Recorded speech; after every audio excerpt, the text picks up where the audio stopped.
दोस्तों आज मैं शेयर करूंगी पितृ पक्ष में क्या करना चाहिए और क्या नहीं करना चाहिए। अगर आप वो गलतियां करते हैं जो नहीं करनी चाहिए तो आपके परिवार पर इसका क्या बुरा असर पड़ेगा, आपके वंश पर क्या इसका बुरा असर पड़ेगा, वही सब मैं आप लोगों से शेयर करूंगी। नमस्कार दोस्तों, कैसे हैं आप सभी। उम्मीद करती हूँ स्वस्थ होंगे, मस्त होंगे। दोस्तों मैं वीना गौतम, एस्ट्रोलॉजर, वास्तु कंसल्टेंट और रेकी मास्टर। आप सभी का मेरे चैनल वीना जी की रेमेडीज़ में स्वागत है। अगर पहली बार आए हैं तो प्लीज़ चैनल को सब्सक्राइब करें ताकि वीडियो की नोटिफिकेशन समय समय पर आपको मिलते रहे। तो चलिए चलते हैं वीडियो की तरफ। दोस्तों पितृ पक्ष जो है शुरू हो चुका है। इसका समापन 14 अक्टूबर को होगा। हिंदू धर्म में पितृ पक्ष का विशेष महत्व होता है। पितृ पक्ष पूरी तरह से पूर्वजों को समर्पित माना जाता है। इस दौरान पूरी श्रद्धा के साथ पितरों को याद किया जाता है और उनकी आत्मा की शांति के लिए तर्पण, श्राद्ध, पिंडदान और अन्य अनुष्ठान किए जाते हैं। श्राद्ध करने के पितर खुश होते हैं और घर में सुख समृद्धि आती है। साथ ही यह भी कहा जाता है कि पितृ पक्ष में पितरों की आत्मा अपने परिवार वालों को आशीर्वाद देने के लिए धरती पर आती है। इसलिए इस दौरान कुछ कार्य करने से बचना चाहिए, वरना आपके पितर नाराज हो सकते हैं। वही सब मैं आपसे शेयर करूंगी पितृ पक्ष के दौरान कौन से कार्य नहीं करने चाहिए। दोस्तों पितृ पक्ष में तामसिक चीज़ों से दूर रहें। पितृ पक्ष के दौरान तामसिक चीज़ों का इस्तेमाल नहीं करना चाहिए। इस दौरान घर में सात्विकता का माहौल बनाए रखें। संभव हो तो इन दिनों लहसुन प्याज का भी सेवन नहीं करना चाहिए। तामसिक चीज़ों का इस्तेमाल से आपके पितर नाराज हो सकते हैं। बाल और नाखून भी ना काटें। पितृ पक्ष में श्राद्ध कर्म करने वाले व्यक्ति को पूरे 15 दिनों तक बाल और नाखून नहीं कटवाने चाहिए। साथ ही इस दौरान ब्रह्मचर्य का पालन भी करना चाहिए। पितृ पक्ष में किसी भी पक्षी को ना सताएं। कहा जाता है कि पितृ पक्ष के दौरान हमारे पूर्वज पक्षियों के रूप में इस धरती पर आते हैं, इसलिए इन दिनों गलती से भी किसी पक्षी को नहीं सताना चाहिए। ऐसा करने से हमारे पूर्वज नाराज हो सकते हैं।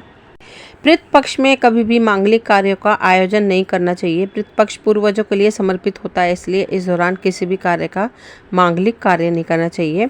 पितृ पक्ष के दौरान शादी, मुंडन, सगाई का गृह प्रवेश जैसे मांगलिक कार्य वर्जित माने जाते हैं। पितृ पक्ष में के दौरान कोई भी नई वस्तु खरीदना वर्जित माना जाता है। ऐसा करने से पितृ प्रसन्न होते हैं और अपना आशीर्वाद अपने वंशज को देते हैं। पितृ पक्ष में गाय, कोये, चींटियों और जीव जंतु को भोजन अवश्य कराना चाहिए। श्राद्ध कराने वाले व्यक्ति को सख्ती से ब्रह्मचर्य का पालन करना चाहिए। आचार विचार सात्विक रखना चाहिए। पितृ पक्ष के दौरान नाखून कटवाना, बाल कटवाना और दाढ़ी कटवाने से सावधान रहना चाहिए। पितृ पक्ष में पीपल के पेड़ के नीचे रात्रि में एक तेल का दीपक प्रज्वलित करना चाहिए। पितृ पक्ष में पितरों की मृत्यु तिथि पर किसी जरूरतमंद को भोजन करा देना चाहिए। घर का कोई वरिष्ठ पुरुष सदस्य श्राद्ध कर्म कर सकता है। यदि वो मौजूद ना हो तो घर को कोई भी पुरुष सदस्य कर सकता है। पौत्र नाती को भी तर्पण और श्राद्ध का अधिकार होता है। पितरों को प्रसन्न करने के लिए घर में अपने पितरों की ऐसी तस्वीर लगाएं जिससे वे हंसते मुस्कुराते हों।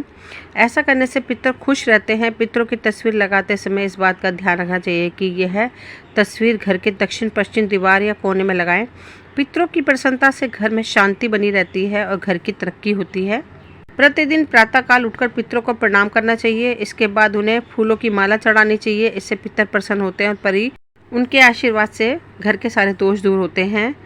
पितरों की जयंती और पुण्यतिथि पर जरूर मनानी चाहिए। इससे पितर खुश होते हैं। उनकी बरसी का पुण्यतिथि का सालगिरह पर गरीब और जरूरतमंदों लोगों को भोजन अवश्य कराना चाहिए तथा यथा शक्ति दान भी करना चाहिए। इससे उनकी कृपा हमेशा बनी रहेगी। पितरों के प्रसन्न करने के लिए किसी गरीब को भोजन, कपड़े, जूते, चप्पल जैसी आदि चीज़ों का दान करना चाहिए। पितृ पक्ष में गृह कला, स्त्रियों का अपमान करना, संतान को कष्ट देने से पितर नाराज होते हैं। श्राद्ध में मिर्च मसाला या मांसाहार, बैंगन, प्याज, लहसुन, बासी भोजन, सफ़ेद तिल, मूली, लौकी, काला नमक, सत्तू, जीरा, मसूर की दाल, सरसों का साग, चना और आदि वर्जित माना जाता है। यदि कोई इनका उपयोग करता है तो पितर नाराज हो जाते हैं। इससे सेहत पर भी प्रतिकूल असर पड़ता है। जो व्यक्ति नास्तिक है और धर्म एवं साधुओं का अपमान करते हैं, मजाक उड़ाते हैं, उनको पितर नाराज हो जाते हैं। यदि आप नास्तिक हैं या श्राद्ध कर्म को नहीं मानते हैं तो अपने तक ही सीमित रहें, किसी का अपमान ना करें। पिता का श्राद्ध पुत्र करता है। पुत्र के ना होने पर पत्नी का श्राद्ध करना चाहिए। पत्नी ना होने पर सगा भाई श्राद्ध कर सकता है। एक से ज़्यादा पुत्र होने पर बड़े पुत्र को श्राद्ध करना चाहिए।